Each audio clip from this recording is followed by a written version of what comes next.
Kisah hidup Mbah Mujair dan ikan temuannya yang mendunia. Ikan mujair pada mulanya adalah ikan air asin yang sengaja dikembangkan melalui percobaan habitat oleh seorang kakek tua yang berasal dari dusun Papungan, Desa Kuningan, Kecamatan Kanigoro, Blitar.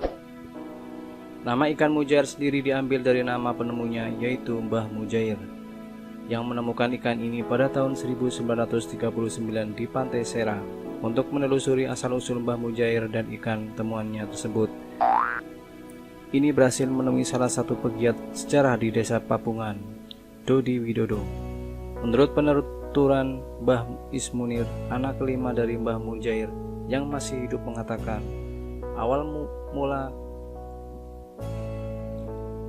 Mbah Mujair diajak kepala Desa Papungan untuk acara tirakatan satu Suro di Pantai Serang. Setibanya di Serang, di sebelah selatan pantai, tepatnya di muara sungai, Mbah Mujair menemukan ikan unik yang menyimpan telur di mulutnya. Terus beliau penasaran dan membawa ikan itu pulang. Melihat keunikan ikan ini, Mbah Mujair berniat mengembangbiakan ikan tersebut di rumahnya di daerah Papungan, Kecamatan Kanigoro, Kabupaten Blitar.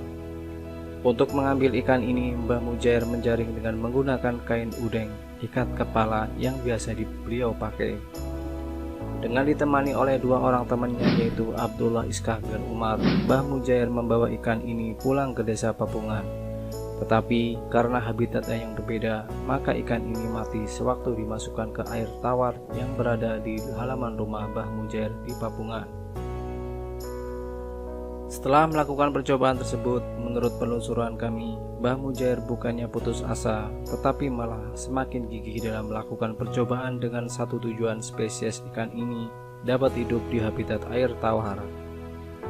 Habitat yang sangat berbeda dengan asinnya, yaitu air laut, ujarnya.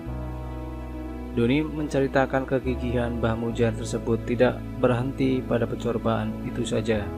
Beliau bolak-balik Papungan Serang yang berjarak 35 km, berjalan kaki dengan melewati hutan belantara, naik turun bukit dan akses jalan yang sulit, serta memakan waktu 2 hari 2 malam. Di Pantai Serang, beliau mengambil spesies ikan ini dengan menggunakan centong yang terbuat dari tanah liat.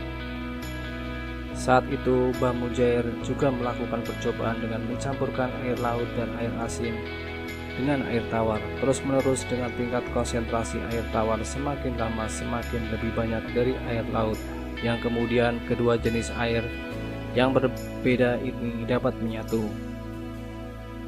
Dari cerita Mbah Ismur, percobaan tersebut menemui keberhasilan pada percobaan ke-11, yang berarti 11 kali perjalanan bolak-balik Papungan Serang. Pada percobaan ke-11 ini berhasil hidup 4 ekor ikan jenis baru ini dengan habitat air tawar. Menurut catatan pegiat sejarah Desa Papungan ini, keberhasilan Mbah Mujair membawa ikan jenis baru ke kolam halamannya rumahnya ini terjadi pada tanggal 25 Maret 1936.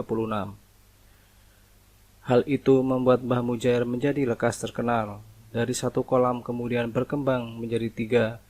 Ikan hasil budidayanya dibagi-bagikan ke tetangga dan sisanya dijual ke pasar dan dijajakan dengan sepeda kumbang. Dari situlah orang-orang sekitar pun menyebut ikan itu dengan sebutan ikan mujair, sesuai dengan nama penyembuhnya, yakni Mbah Mujair. Berkat kegigihan Mbah Mujair, pemerintah Hindia Belanda menurut Harian Pedoman edisi 27 Agustus 1951 mengapresiasi usaha Mujair membudidayakan ikan mujair dengan memberinya santunan sebesar Rp6 per bulan. Saat pendudukan Jepang, ikan mujair kian populer. Pasukan Jepang seperti tercatat dalam Tilapia Biology, Culture and Nutrition, suntingan Carl D. Webster dan Carl Lim, membawanya ke seluruh daerah untuk dibudidayakan dalam tambak-tambak. Mujair pun diangkat sebagai pegawai negeri tanpa harus mendapat beban kerja. 6 tahun setelah Indonesia merdeka, Mujair menerima surat tanda jasa dari Kementerian Pertanian atas jasanya sebagai penemu dan perintis perkembangan ikan mujair. Pada era Orde Baru, ikan mujair masih menjadi santapan favorit masyarakat. Sejak 1982, sebagaimana termuat dalam laporan Pelita 4.984 sampai 1989. Program pengembangan aneka ikan dilaksanakan pemerintah dengan menyebarkan bibit ikan mujair dalam kolam pekarangan dan waduk-waduk.